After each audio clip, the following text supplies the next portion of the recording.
So we went through all that about making RNA and about making proteins because without proteins, we could not possibly begin to think about cell division and a cell surviving. All of your genes, all of those codons on all of your chromosomes encode proteins. Proteins are what makes us who we are and allows our cells to do everything they need to do. And when we look at a life cycle of a cell, we're going to see that most of the time cells are not dividing. Most of the time they're growing. But we have some cells in our body that divide much more rapidly than others. And I think we envision cell division largely by how long you go between haircuts. Because your hair cells divide. They grow. Or your fingernails. How often you have to trim your fingernails because they're growing. I mean, that's visual. We can see that. And it's kind of cool because that's going to be the first system we talk about, the integumentary system, which includes your hair, your nails, and your skin. But you also have cells you can't see that are dividing.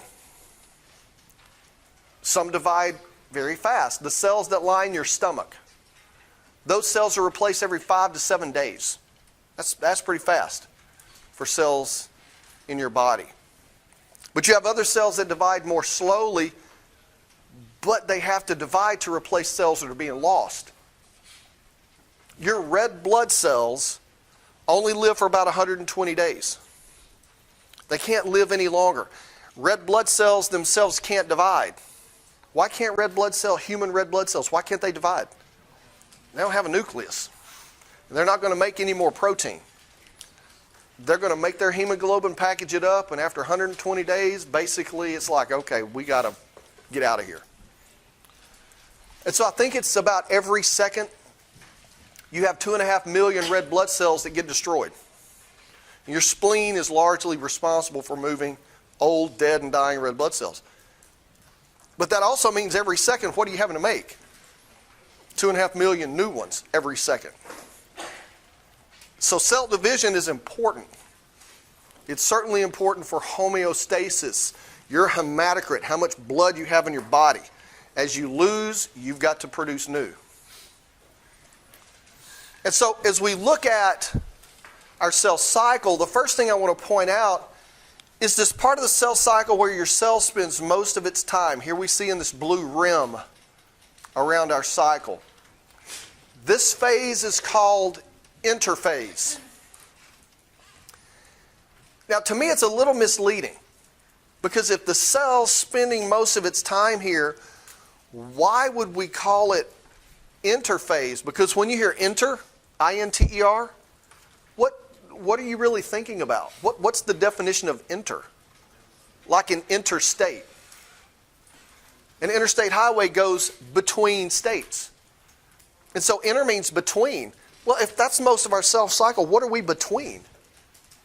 Well, what we're between is the M phase where the cell actually divides. So even though it's a little anti-intuitive since we spend most of our time in interphase, that's what we're discussing. When the cell divides and when it's doing something else. But in fact, what we're going to see is that interphase, we think of our cells growing and surviving and living and doing their job. Well, the cells are really preparing to divide again. So that's why we think of inter, related to our cell division. So as we look at interphase, we're going to break it down into 3 sub-stages, sub-phases, sub-categories. And 2 of these we call G phases and 1 we call S. You see the G's kind of bookend the S and squeeze it in the middle. Well, after our cells divide and we result in 2 identical cells, 2 daughter cells from the one parent cell, we realize this process is cloning. They're exactly the same. But the daughter cells are different originally because they're smaller. They're not quite the same size as the parent. And so what's the first thing they have to do? They've got to grow. And that's what the G stands for. Growth phase 1. So in the growth phase, you're making new organelles. You're adding more ribosomes. You're producing more ER, Golgi, vesicles. Because you're trying to attain that normal size that the parent cell was before division happened. Now, the growth phase 2, this is where we have protein synthesis, but it's also an expansion phase because this cell knows, okay, I'm about to divide in half. I don't want the daughter cells to be half the size of the original, so I'm going to get bigger before they divide. You can almost think of it like a pregnant cell. Because when you go through pregnancy, ladies, you're going to get a little bigger. Is that kind of politically correct to say that? My wife had twins.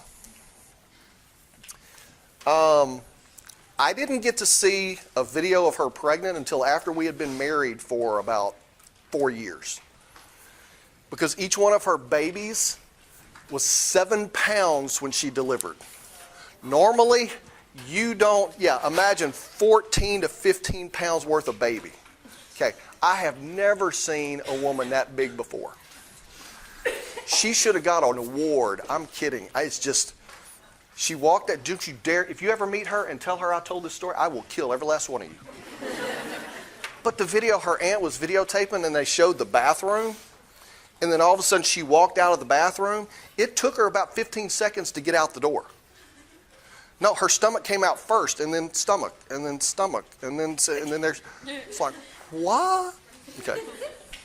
So pregnant cell in G2, getting larger, adding organelles, adding proteins to get ready to divide. Now, let's go back to S. I need you to look here, right? Just for a few minutes. Look here. You know when I do that, something important is coming, right? This is when people usually miss the bus because they're not paying attention to this really, really important concept. The S phase of interphase, which is practically the opposite of mitosis. It's on the opposite side of our life cycle. The S stands for synthesis. And what's being synthesized is the new strands of DNA. All of your chromosomes get copied, not in mitosis, but all of your chromosomes are copied there in the middle of interphase in S. Because when you think of cell division, you think of separating the chromosomes, dividing the cells in half, and many people equate making the copy of the cell with making copies of the chromosomes. That's the trap. That's where you mess up. It seems logical to think that, but it's not correct. So, write this down. Your chromosomes are copied in S. Your chromosomes are copied in S. And you can put S phase if you want to. Chromosomes are copied in S. Chromosomes are separated in M phase. Chromosomes are copied in S, but chromosomes are separated in M. If you don't make those copies in S, there's no way you can make daughter cells in M.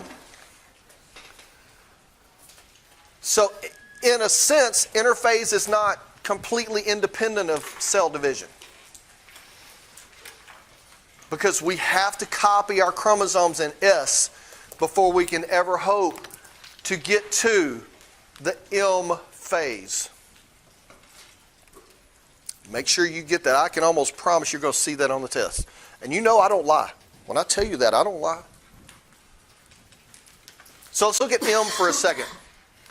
M phase, a lot of people equate M with cell division. It's not entirely correct.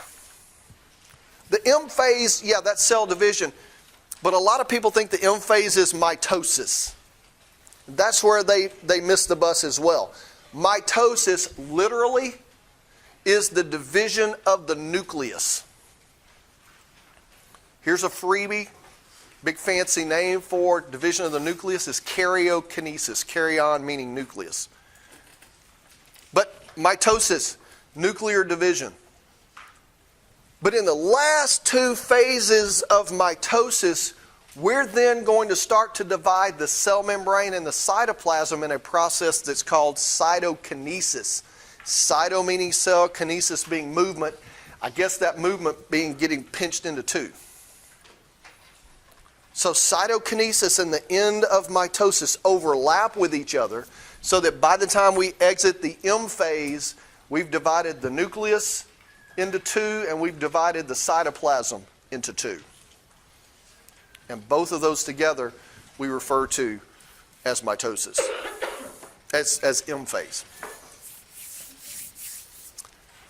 Now, cell division. Seems pretty important, right? Would it be a bad thing for a cell to just divide and divide and divide and just not stop? If you had a cell in your body that did that, divided, divided, divided, and didn't stop, what would result from that? Be careful, that's kind of a trick. A cell that divides and divides and divides and doesn't stop is called a what? Okay, we're close. That's the next step. Close, that's the next step. Tumor. A tumor is first. Because not all tumors are cancer, right? If it's not a cancerous tumor, it is a benign tumor. Benign meaning the cells of the tumor are staying in place. Cancer doesn't happen until some of those tumor cells crawl away and spread throughout the body. As soon as those cells spread, then it's cancer.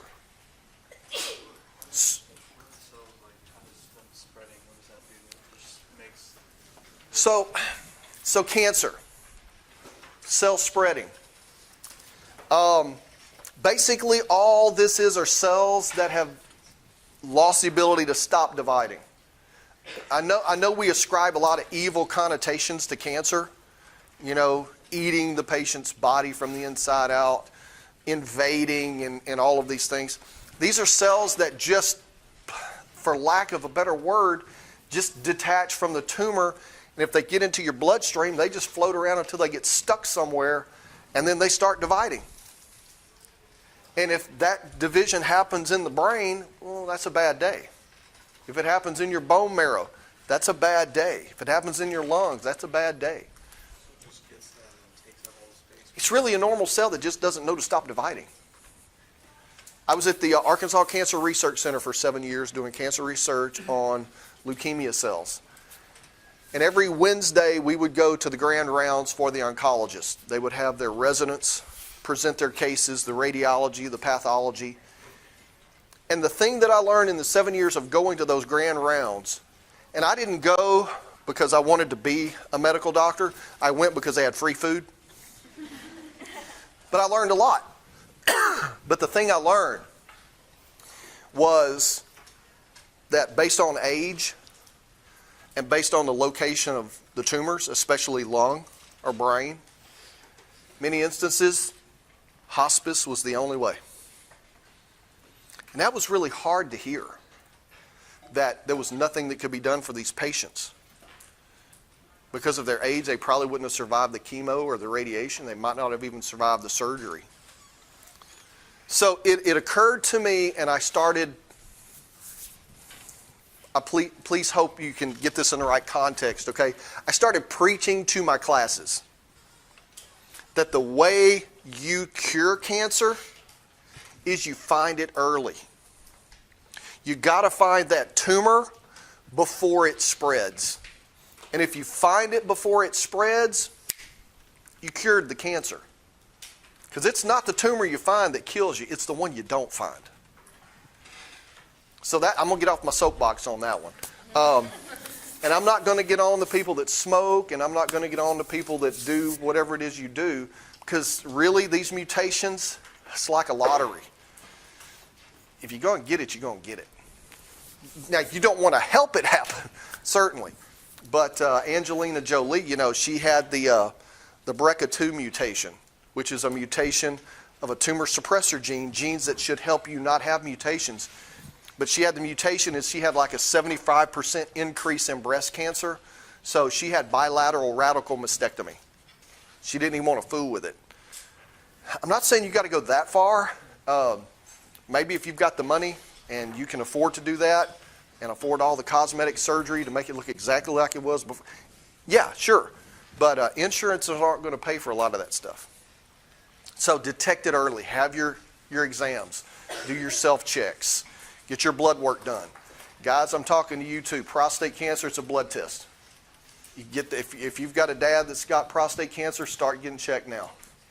You get that baseline, and if you see that prostate-specific antigen go up, you get it checked out. Get it removed before it can spread.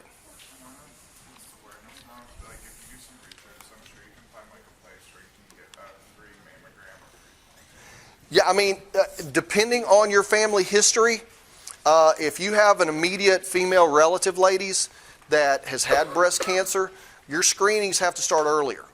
As far as your mammogram screenings have to start earlier. And they have some discounts this month, is that right? It's breast cancer. It's October. Yeah, that's right.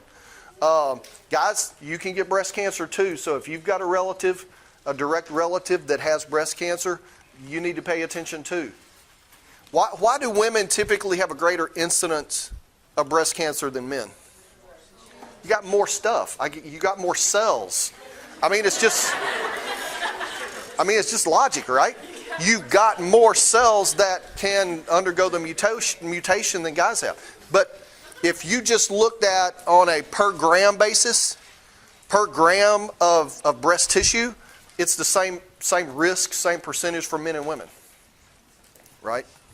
So, ladies, y'all kind of got the short end of that stick. But you don't have a prostate, so hey, we get to, have that fun, right? Why breast cancer is what? Is there a reason why breast cancer has risen? Man, lifestyles are completely different. Lifestyles are different. 50 years ago, what was acceptable or socially reasonable for females is very different than now. For the whole equal rights thing, ladies, I think y'all have taken it way too far because y'all are out smoking the men now. Do you know that? Yeah. Lung cancer rates in women have exploded because more women are smoking because I guess you couldn't back 50 years. I don't know. But yeah, there's more things available, but I think it's lifestyle. I think it's lifestyle. You're seeing those increased risks. Just because you can do a thing doesn't mean it's a good thing to do. So relative to cancer, I wanted to touch on this briefly as well. Since cell division is so important, you have protein checkpoints within the cell cycle in which the cell must be in the correct state before it's allowed to proceed on with cell division. And so we're going to start here with it's called a restriction point. It's just about the point we go from our growth 1 phase into the DNA synthesis phase. And essentially the cell gets screened by these proteins to say, okay, are you big enough? Do you have enough stuff? Is there any DNA damage? Are you prepared to go to the next step? If you've ever seen the launch of some of these rockets in the space shuttle, they have these built-in stops in the countdown to where they ask everyone, are we green? Are we green Capcom? Are we green? Are we green Fido? Are we green Navigate? You know, everybody has to say we're good before they can start the countdown again. Well, if we're not the right size, if we don't have the right DNA, if something's damaged, we're not going to get to go into the DNA synthesis stage. And likewise, just before we start the M phase, we have another set of checks that we go through this whole thing. Okay, we're the right size. And here's the big one. Have we copied the DNA correctly? If the DNA hasn't been copied correctly, it's either just going to cycle the cell around like an airplane circling the airport until it's fixed, or it's going to exit out of the cell cycle and be destroyed by the immune system. Now that's ideally how this happens. And then finally, we have a checkpoint right in the middle of the M phase. It's between our meta and ana phases, and we'll get to those phases on Wednesday. But it's at this point that our chromosomes that we copied in S phase are going to be pulled apart. And so it's at this checkpoint, the transition point, that we're checking to make sure, number one, have we got our mechanisms attached to the chromosomes so we can pull them apart effectively? If not, boom, you stop until you fix it or until you just get destroyed. Now, here's a practical reason for this. And if you are ever going to be a nurse in an OB ward, you're going to experience this. And maybe this information you can provide to the parents, and maybe it'll give them some kind of comfort. But you're really going to get to the process of making a sperm and an egg, which is called meiosis. You're going to get that in 239, in the reproductive chapter. But it's not unlike what we're doing here in mitosis. But let's think of the cell division if you're making an egg. And you have this copy of chromosome 21. And as you're making this egg, you don't get proper separation. And so one cell gets 2 copies of chromosome 21, and the other cell doesn't. It gets no copies. Well, that's not compatible with life if that gets fertilized. But what if that egg with 2 copies of chromosome 21 gets fertilized by a sperm? Remember, it's got 1 copy of every chromosome. Now how many copies of chromosome 21 do you have? 2 from mom, 1 from dad. And what syndrome does that baby going to have? Down syndrome. That's trisomy 21. That's how important this check is. It's how important to make sure we separate those chromosomes effectively. Now, this happens a lot. Now, Down syndrome, that's not a very uncommon thing. And again, if you're in an OB ward, you're going to see it. And maybe you can help the parents get a little comfort in that, okay, there's nothing that you did wrong. Because the mother's going to think she's done something wrong. And that guilt is going to be unbearable. But you can help her understand that, look, it's just biology. It's a process called non-disjunction. If you can provide a little bit of that information to the parents, you can help them. But the thing is, this trisomy 21, it occurs so often. Half of the eggs that are fertilized and are trisomy 21 spontaneously abort. So you look at all the babies that are born with Down syndrome, and now you double that number. That's how frequent it is. And there's one risk factor that increases this happening. And what is that? Maternal age. Maternal age, the older the mother gets, the greater the risk of this non-disjunction that happens at this MA transition, and the greater the risk of Down syndrome. Guys, you're not out of the woods either. There's a paternal age risk as well. It's just not as drastic and dramatic as you see with maternal age. So do you see how important these are? Absolutely critical. So this is our big overview. We're going to get into more of these steps. But right now, what I want to introduce is DNA replication. Now, transcription that we did with our RNA polymerase, it unwound the DNA, made the copy of RNA, detached and let it go. Yeah, that's kindergarten compared to what we're going to have to do with DNA. All right? Because we've got this double-stranded DNA, and first of all, we got to copy the whole chromosome, and we've got to do that for all of our chromosomes. So it would kind of be nice if we started at each end and worked our way to the other end. Notice I did this. Why did I do this? We've got to copy these two DNA strands, and remember they're running in opposite directions. So that means our two new strands that we make, we've got to make them in opposite directions, because what's the only direction we can make it in? 5' to 3'. So it doesn't work out that way, and in fact, we're going to start copying the chromosome in several different places. I've illustrated 2 of these, but there's going to be multiple.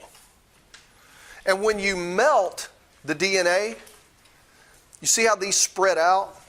They call that a replication fork. I've never seen a 2-pronged fork, but that's what they call them. And that typically happens in regions of a gene where we have a high concentration of AT pairing of bases. Now, why would that be significant, AT pairs versus GC pairs? What's the difference?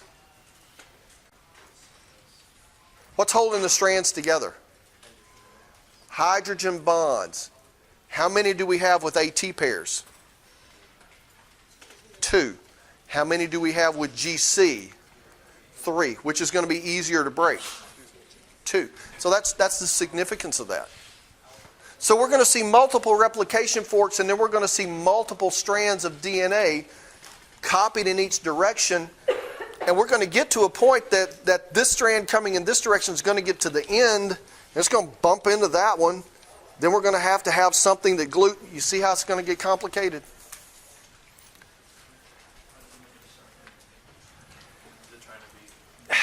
Because the beginning may not be AT rich. And with this way, if you've got multiple starts in the middle, it's going to go faster. Because we've got a lot of all these different proteins and enzymes that are going to do this work for us. So here we have a little animation that's showing the 2 different directions and the 2 different mechanisms by which we can make our DNA strands. So at each one of our replication forks, we're going to have one strand that's just made just in a straight line. To see, as long as that's keeping to unzip ahead of us, it's just one long continuous strand. That's called the leading strand, because the 5', 3' direction is heading in the direction that we're unzipping the DNA. No. It can be drawn in different ways. But the continuous or leading strand is always following the replication fork in its movement. See how it's just following right along? Now that means the other strand that's going in the opposite direction of the unzipping has to keep starting at different points. And you make all these little strands and all these little pieces that have to be glued together. This other strand that's running in the opposite direction of the replication fork is called the lagging strand. And each one of these little pieces is called an Okazaki fragment. Now also notice in here these little green pieces. The little green pieces are RNA. You have to start making each new DNA strand with a little piece of RNA. Now, did the videos help last time with transcription translation? We're going to finish today with this video, and then next time we will put all those pieces together. DNA is a molecule made up of 2 strands, twisted around each other in a double helix shape. Each strand is made up of a sequence of 4 chemical bases, represented by the letters A, C, G, and T. The 2 strands are complementary. This means that wherever there's a T in one strand, there will be an A in the opposite strand, and wherever there's a C, there will be a G in the other strand.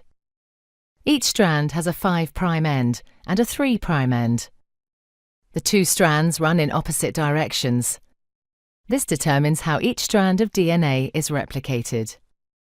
The first step in DNA replication is to separate the 2 strands. This unzipping is done by an enzyme called helicase and results in the formation of a replication fork. The separated strands each provide a template for creating a new strand of DNA. An enzyme called primase starts the process. This enzyme makes a small piece of RNA called a primer. This marks the starting point for the construction of the new strand of DNA. An enzyme called DNA polymerase binds to the primer and will make the new strand of DNA.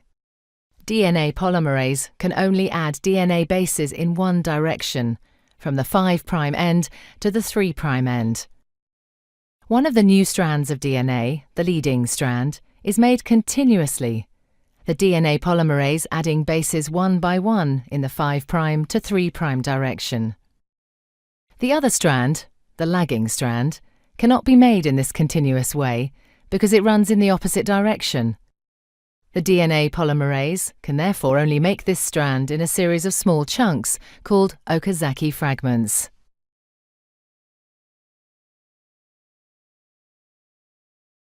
Each fragment is started with an RNA primer. DNA polymerase then adds a short row of DNA bases in the 5' to 3' direction.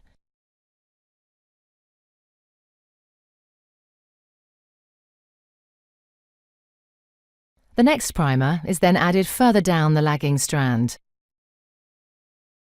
Another Okazaki fragment is then made, and the process is repeated again. Once the new DNA has been made, the enzyme exonuclease removes all the RNA primers from both strands of DNA. Another DNA polymerase enzyme then fills in the gaps that are left behind with DNA. Finally, the enzyme DNA ligase seals up the fragments of DNA in both strands to form a continuous double strand. DNA replication is described as semi-conservative because each DNA molecule is made up of one old, conserved strand of DNA and one new one.